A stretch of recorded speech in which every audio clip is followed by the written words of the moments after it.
Entonces, arriba tenía una revelación de Dios, mejor dicho, muy grande. Y aquí abajo era el diablo. ¿Sí ven? Esos altibajos tan grandes. Mateo 26, 33. Aquí empezó Pedro, aquí estaba, Pedro era ciclotímico. Aquí estaba en la fase, ¿qué? La de arriba, la eufórico, exaltado. Respondiendo Pedro le dijo, aunque todos se escandalicen de ti, yo nunca me escandalizaré. O sea, aunque todos pierdan su fe en ti y te abandonen, dice otra versión, nunca me apartaré de ti, jamás te abandonaré. Mateo 26, 35. Otra vez Pedro dice, aunque tenga que morir contigo, jamás te negaré. Jamás te negaré. Y todos los discípulos dijeron lo mismo. Todos dijeron lo mismo. Y cuando llegaron a capturar al Señor Jesucristo, eso, por ahí no quedó ninguno. ¿Sí o no? Bueno, y aquí en este, todavía mejor Pedro, sigue en la fase eufórica. Juan 18:10 dice, entonces Simón Pedro, bueno, aclaremos primero qué es eso. Cuando llegaron a capturar al Señor Jesucristo, la noche que lo capturaron, entonces llegaron todos los soldados y todo eso, entre eso llegó un sirviente del sumo sacerdote. Dice, entonces Simón Pedro, que tenía una espada, la desenvainó, o sea, la sacó de la vaina, o sea, la desenfundó o la sacó, hirió al siervo del sumo sacerdote, o sea, al esclavo del sumo sacerdote, y le cortó la oreja derecha. El siervo se llamaba Malco. En los otros evangelios no figura el nombre. El siervo se llamaba Malco. Bueno, acuérdense que el Señor Jesucristo, para que no queden ustedes tristes, ¿no? Volvió y le restauró su oreja, lo sanó.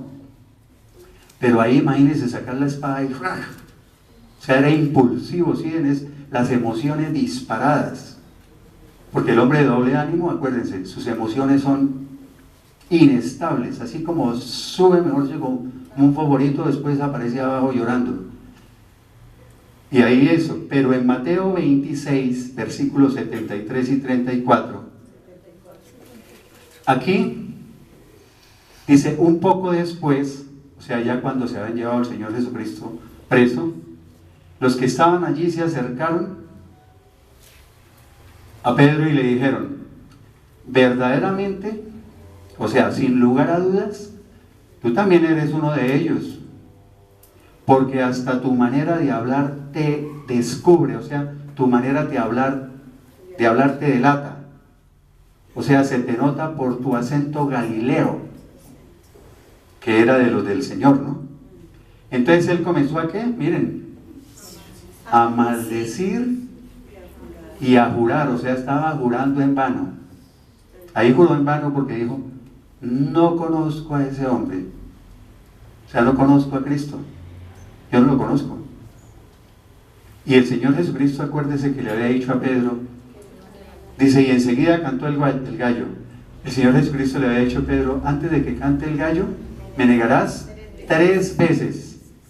Esta es la tercera. Hay otras 2. Y acuérdense también que una vez el Señor Jesucristo le dijo a Pedro, Satanás me ha pedido, me ha dicho que te va a zarandear. ¿Sí? Señor, Satanás me ha dicho que te va a zarandear. Y el Señor Jesucristo, Él no dijo, y yo sí lo impedí, ¿no? Claro, casi que dijo, no, yo voy a dejar que lo zarandee. Lo que le dijo el Señor Jesucristo a Pedro fue, pero yo he orado para que no te falte la fe. Y le faltó la fe porque lo negó. Sí, o sea que Satanás fue el que orquestó todo eso, ¿sí? Bueno, continuamos. En Hechos capítulo 2, versículos 40 y 41, aquí Pedro estaba en una predicación lo máximo. Dice, y con muchas otras palabras testificaba, o sea, predicaba, y los exhortaba, o sea, los animaba, diciendo, sean salvos de esta generación perversa. O sea, escapen, apártense de esta gente perversa.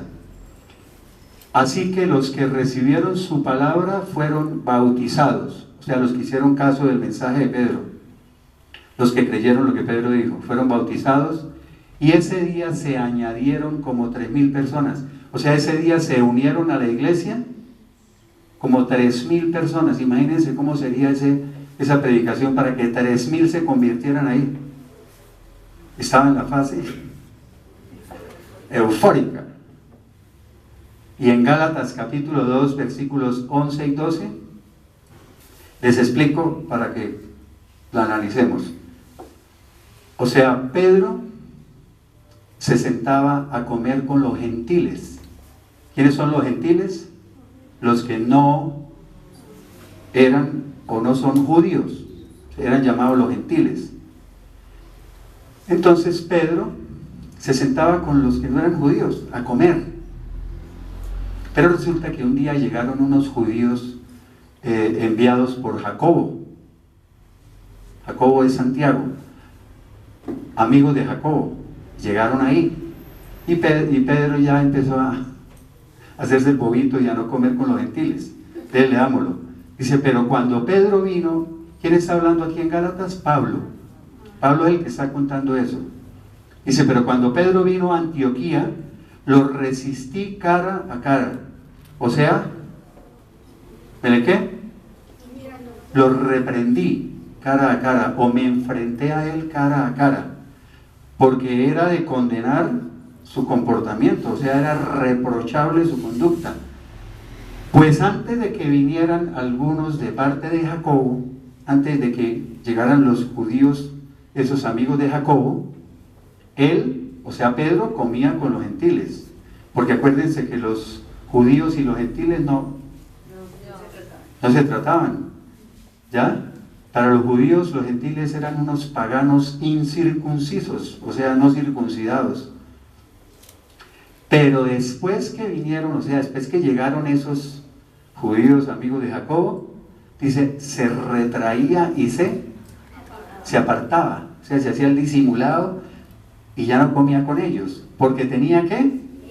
Miedo, otra vez, de los partidarios de la circuncisión, o sea, tenía miedo de los judíos. Y así lo dice la Biblia, tenía miedo. Ustedes siguen arriba de esa predicación y todo, y aquí todo asustado, ya porque llegaron los judíos. Bueno, más adelante, al final vamos a ver otra cosa relacionada con Pedro. Entonces decíamos que el mayor problema del hombre de doble ánimo es a nivel espiritual, ¿ya? Vamos a ver entonces en Isaías 29:13. Dice el Señor, porque este pueblo se acerca a mí con su boca.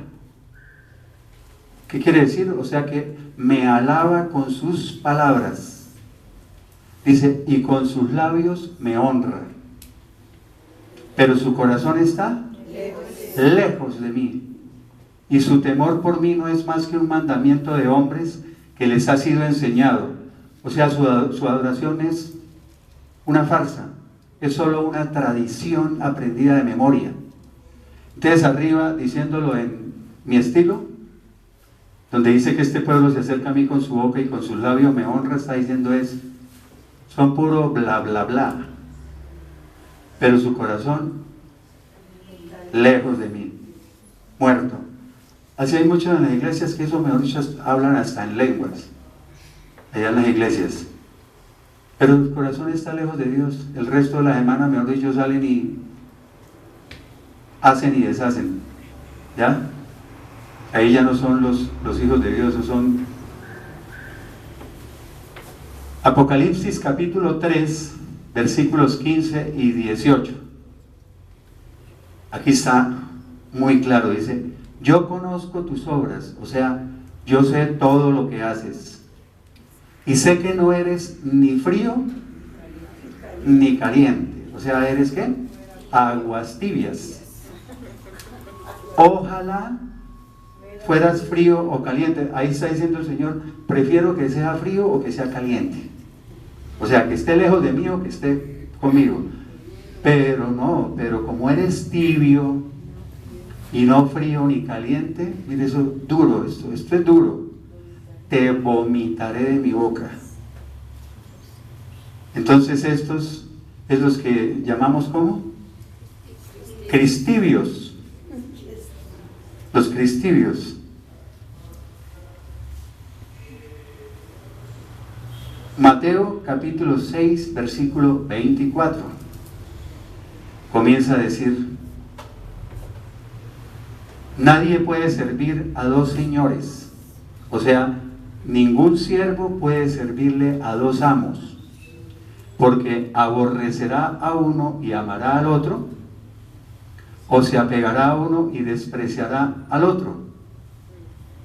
¿Ya? Ustedes no pueden servir a Dios y a las riquezas. Ustedes no pueden servir a Dios y al dinero. O sea, está refiriendo, no que no podamos tener dinero, sino a las personas que su Dios es el dinero. En el griego dice: ustedes no pueden servir a Dios y a Mamón. Mamón es el Dios de las riquezas, Dios del dinero, y así dice en el griego. O sea, está diciendo: ustedes no pueden tener un pie aquí en la iglesia y otro en el mundo. Escuchamos un predicador, se llama Johan Molina. Nunca lo había escuchado y me pareció muy bueno. Ahí ya lo anoté para seguir escuchando predicaciones de él en YouTube. Dice: es que estos cristianos en la iglesia danzan, ¿sí? Dice: muy hermosamente, o sea, se ven muy bonitos y danzan. Dice: y el fin de semana van a la discoteca y también danzan, ¿sí? Así es, o sea, amigos del mundo. 1 Corintios capítulo 10, versículo 21. Ustedes no pueden beber de la copa del Señor y también de la copa de los demonios. O sea, ustedes no pueden beber de la copa del Señor y a la vez querer beber de la copa de los demonios, pero así hay muchas personas. Ni tampoco pueden participar de la mesa del Señor, o sea, ni tampoco pueden comer de la mesa del Señor y también de la mesa de los demonios. Ese es el de doble ánimo, o sea, un pie aquí y el otro acá, uno en el mundo, otro en las cosas de Dios. Pero tengo que comentar esto, pero es que como hoy hay muchas iglesias que dicen que tienen una mente amplia, que son muy liberales, y que eso, ¿para qué ser tan legalista, fundamentalista, ¿sí? Conservador, tradicionalista, incluso dicen que retrógrado, otros dicen que infiernero, el que piense, ¿no? Ustedes que son muy de mente muy abierta y que eso se pueden hacer cosas, que el cristianismo hay que vivirlo de acuerdo a como están los tiempos actualmente, sea un poquito más moderno, ¿no? Hay iglesias que dicen así, no todas. Bueno, continuemos. Santiago capítulo 4, versículo 4. Dice: oh almas adúlteras, oh gente infiel, ¿no saben que la amistad con el mundo es enemistad contra Dios? Por tanto, todo el que quiera ser amigo del mundo se constituye en enemigo de Dios. Leamos lo que está resaltado en amarillo. Dice, la amistad con el mundo es enemistad contra Dios. Entonces, todo el que quiera ser amigo del mundo se convierte ¿en qué? En enemigo de Dios. ¿Qué es el mundo para los que todavía no tienen el concepto claro? El mundo ese de que nos ofrece ¿qué? El éxito, la fama, el dinero, el poder, ¿sí? Y todo lo que va asociado con eso, ¿sí? Las discotecas, la rumba, todas esas cosas. Entonces el que quiere ser amigo del mundo se convierte en enemigo de Dios. Eso no hay tal de que yo puedo ser cristiano y seguir en el mundo, ¿no? Aunque sí, pues siguen asistiendo a las iglesias así, pero eso no es lo correcto, como dice la palabra.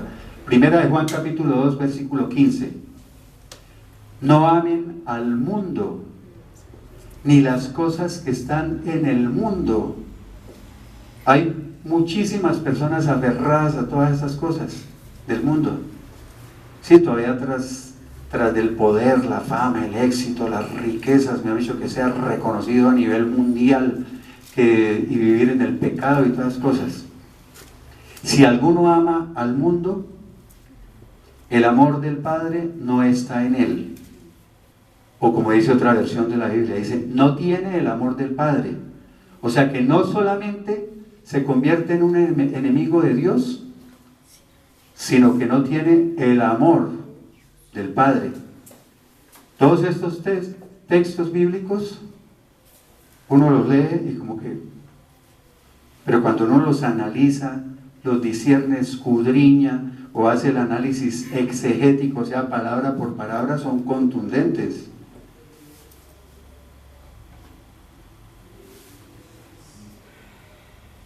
Dijimos que una de las características del hombre de doble ánimo es que hoy dice sí, mañana dice no. Y hay muchos ejemplos. A mí me pasaba mucho hace años que, por ejemplo, me decían un sábado, oiga, mañana domingo lo invitamos a almorzar, ya está, a la 1 de la tarde, ¿sí? Y eso estaba yo en la fase eufórica, arriba, y claro, mañana a la 1 de la tarde, no, que es una belleza, gracias, para mí es, bueno, mañana a la 1 de la tarde. Llegaba el domingo y yo decía, pero ¿por qué dije que sí?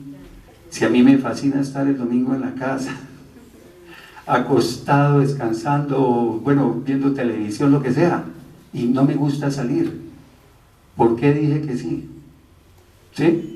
Ese es un ejemplo sencillo, pero muchísimas personas actúan así. Llama, por ejemplo, oiga, ¿usted me puede prestar un dinero? Claro, con mucho gusto. Mañana tiene esa plata en sus manos.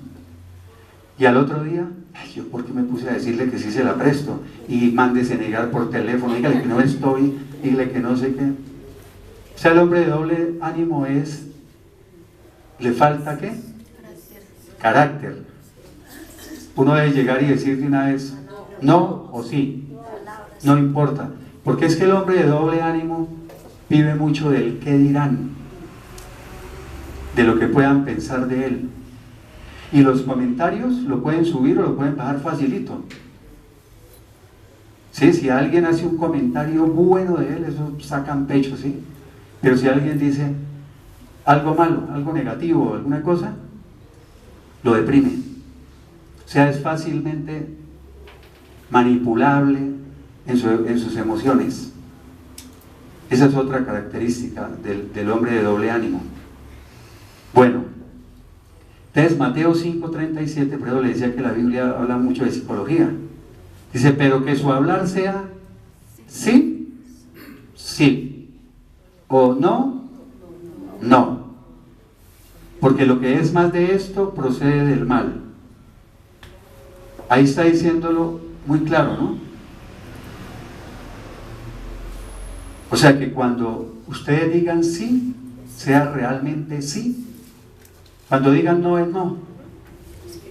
Pero Santiago 5:12 lo dice mucho más claro. Dice, pero sobre todo, hermanos míos, no juren ni por el cielo, ni por la tierra, ni por ningún otro juramento, sino que su sí sea sí, y su no sea no, para que no pequen y caigan bajo condenación. Porque esos son altibajos, ¿sí? Todavía se ve que hay un desequilibrio a nivel emocional, cuando uno todavía se deja manipular emocionalmente. Un ejemplo, a mí a veces vienen aquí, sobre todo después de un puente festivo, llegan el martes y ¿por cuánto me hace una fórmula? Sí, una incapacidad. Ya sabe uno que fue que el martes pues se le prolongó el puente y se emborracharon y no fueron a trabajar el martes. Y yo les digo, no, yo no hago eso. No, pero ¿cuánto me cobra? Y yo, si quiere le doy el doble. No, es que no es por la plata, es que no lo hago. Y siguen insistiendo, o sea, cuando uno fácilmente manipulable dice, bueno, venga, se la hago. ¿Sí? Por fin les tengo que decir, yo les digo de frente, les digo, mire, es que yo soy cristiano y no hago esas trampas. Ya cuando me aburren les digo así, soy cristiano y no hago trampas. No digo mentiras, tengo que poner una mentira ahí y no lo voy a hacer por usted. Que pase un feliz día. Para. Entonces es preferible, sí, que se moleste uno o la otra persona un momentico y no quedar ahí uno, ¿por qué le hice la fórmula? ¿Por qué le hice la incapacidad? Bueno, continuemos. Ya estamos terminando.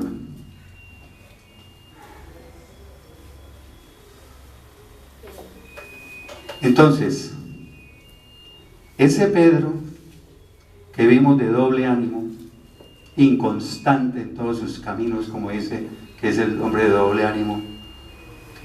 Aquí mucho más adelante, miren lo que dice. Primera de Pedro, capítulo 5, versículo 10, dice, pero el Dios de toda gracia, que los llamó a su gloria eterna en Jesucristo, cuando dice en es que, en unión con Jesucristo, o también se puede utilizar por medio de Jesucristo, Él mismo los ¿qué? Los perfeccionará, los afirmará, los fortalecerá y los establecerá. Si Pedro escribió eso, es porque ahí ya había superado el problema. Y está queriendo decir, mire, a mí me perfeccionó, me afirmó, me fortaleció y me hizo una persona ¿qué? Estable. Porque dijimos que el hombre de doble ánimo es muy inestable. Ahí está diciendo, y lo hará estable. Después que ustedes hayan padecido un poco de tiempo, o sea, después que de un breve sufrimiento, ¿no? O sea que ahí está diciendo que primero hay que pasar por el curso intensivo. No es que llegó de una vez, ¿no? Todo facilito, como dicen en algunas iglesias. No, hay que pagar el precio, hay que hacer el curso. Pero entonces vemos, aquí Pedro está hablando de la obra que hace Dios en la persona que se entrega verdaderamente a Él, a Dios. Dios hace una obra maravillosa. Pedro tenía esos altibajos, ¿cierto?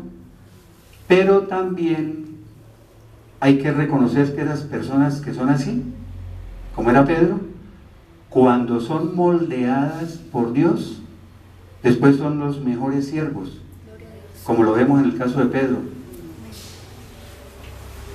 O sea, Pedro es el ejemplo perfecto, mejor dicho, de que cuando Dios coge a alguien y alguien que se ha entregado a Él y lo moldea, lo perfecciona, lo afirma, lo fortalece y lo establece, lo estabiliza emocionalmente, lo equilibra en sus emociones. Y sabemos en el caso de Pedro que él terminó siendo un gran apóstol. Ahí fue donde escribió esto, ¿no? Y que además dio su vida por Jesucristo, ¿no? ¿Saben cómo murió Pedro, no? Crucificado, pero boca abajo, con la cabeza hacia abajo. Así murió Pedro. O sea, ahí sí dio la vida por él verdaderamente, pero cuando Dios ya lo había estabilizado. Entonces ya no era el hombre de doble ánimo que comentamos, sino que era un gran siervo de Dios. Entonces el Señor quiere que nuestras vidas sean de constancia, que no seamos inconstantes. Entonces, que tengamos una constante comunión con Él, ¿cierto? Una constante lectura de su palabra, constantemente estar leyendo la Biblia, una constante vida de oración, una constante vida ¿de qué? De santidad, etcétera, etcétera, etcétera. Y Dios está dispuesto a cumplir su propósito en nuestras vidas, pero solamente veremos cumplido ese propósito si somos ¿qué? Constantes.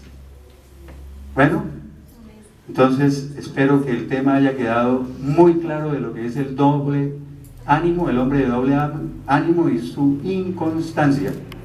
Vamos a orar.